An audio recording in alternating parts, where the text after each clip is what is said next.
You might be wondering why I'm hiding behind the sofa this week rather than being sat on it. Well, I'm just about to watch a movie that has haunted my dreams since I first saw it when I was 5 years old. Yeah, it's Maniac Cop. Well, having rewatched it for the first time in 35 years, I can safely say that it isn't anywhere near as terrifying as a 40-year-old as it was as an infant. Nor is it even a brilliant movie, but it is a really fun one, and here's exactly why. You wouldn't be a cop, would you? You got it, mister. You asked the jackpot question. Firstly, the plot is fast-paced and entertaining enough that you are never really bored. It is, however, essentially 3 different movies tonally in each of its 3 acts, with 2 main narrative threads running throughout. Thread 1 is a faceless serial killer stalking the streets of New York, offing innocent civilians dressed as a cop. Thread 2 is the mystery surrounding who the faceless killer is. One of these is great, one of them not so much. The first 20 or so minutes of this are fantastic and are a gritty grindhouse thriller in tone. It's a never-ending stream of brutal murders by that faceless killer cosplaying as a New York police officer on the grim and gritty streets of New York. It's one of the last of the great 80s low-budget grindhouse thrillers filmed in New York in that respect, and probably why it has gone on to garner somewhat of a cult following after being initially panned on release. There is a killing every 4 or 5 minutes, which means the pace of that initial introduction is breakneck, and I don't think it is any coincidence that 2 of the 3 scenes that have always kind of stuck with me are from this opening act. The first being the initial kill where the maniac cop snaps a woman's neck after she runs to him for help.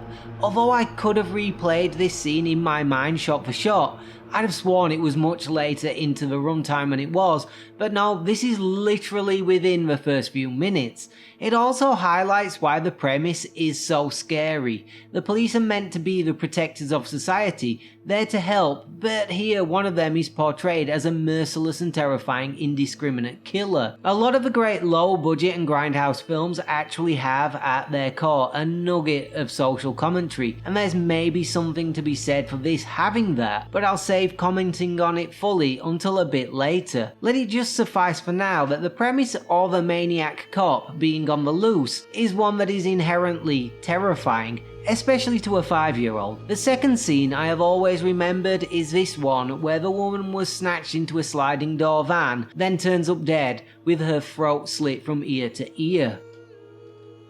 I'm not joking, purely from seeing this as a child. To this day, I have not walked past the sliding door van without either crossing the road, giving it a very wide berth, or being highly suspicious of what or who is inside of it. These 2 killings bookend this opening act. In between those killings is setting up what largely drives the second act. The mystery of who the maniac cop is, which is kind of where this film goes a little bit off the rails for me, stopping being that grimy and brutal thriller, becoming more of a bog standard police procedural in tone, where Tom Atkins as Lieutenant Frank McRae tries to clear the name of Bruce Campbell's officer Jack Forrest, who has clearly been set up as the maniac cop, clearly being the operative word in that statement because it is never a mystery to us, the viewer, that Bruce Campbell's character isn't the maniac cop. So as an audience we have to watch as the mystery we already know isn't much of a mystery is revealed to the cast, who also largely know it isn't a mystery. This brings us back to the social commentary side of this film. With the passage of almost 35 years since this film's release in 1988, it is undeniable that for a large part of American society, the police are seen as untrustworthy killers, homicidal maniacs who should just never be trusted. Hell, the film even has an African American man say this. I've seen plenty of my friends murdered by cops, shot in the back, shot when they didn't have a gun or knife. But at the very same time, it oversides that argument by having the maniac cop be a good cop who was basically thrown under the bus due to politics, which turned him into a maniac, exemplified by this line by Tom Atkins' character. Yeah, they say he violated people's rights. I guess even killers got rights, huh? Yes, they do. That's what separates your fully functional democracies from your banana republics. So it's this second act that largely lets Maniac Cop down, taking it from being brilliant to merely almost brilliant in my book. It's both kind of narratively pointless, as it's never a real mystery that needs solving to us the audience, and the answer to the mystery really kind of removes any subversive take on a real social problem the film might have had. For me, it would be way better both narratively and as social commentary if the Maniac Cop had no motivations and was your typical 80s slasher villain, a psychopathic faceless killer. This brings us to the third and final scene that has always stuck in my mind from when I initially saw this, being the third act car chase, where the film tonally becomes an action horror, with the Maniac Cop slashing up most of the police precinct before being impaled with the ship's mast, or whatever this is, and his arm rising out of the water, being the usual 80s sequel bait, with two sequels actually being produced in 1990 and 1993. This ending was also incredibly terrifying as a 5-year-old, because a Maniac Cop is one thing, an unstoppable zombie Maniac Cop is a whole new level of terrifying. This was the final scene in the original cut I watched back in the late 80s, which has a runtime of about 85 minutes. I now, however, own the extended 90-minute version that adds in a whole bunch of scenes with the mayor, including one at the very end. I'm gonna be honest here, if you have a choice, just get the unextended movie.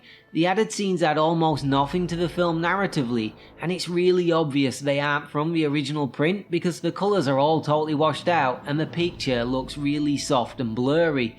Beyond the plot, there's a lot to love about Maniac Cop. For example, the cast are excellent. Tom Atkins is always great. I've described him in a prior review as a real man's man, the kind of guy who was born at age 40 with a Marlboro in his mouth. And he's no different here. Heck, he puts a cigarette so far into his mouth in one scene, I thought he was going to eat it. If you want a man to play a grizzled police detective, Tom Atkins is perfect casting. Bruce Campbell is an actor who, if he's in something, I'll watch it. Purely for him. Usually I'm not disappointed, and this film was no different. He's also great as the younger, wrongly accused officer, although he's only briefly in Act 1. In Act 2 fleetingly and solidly throughout Act 3. Robert Z'Dar is a legend of B-movies, and I can't believe it has taken me so long to cover one of his films.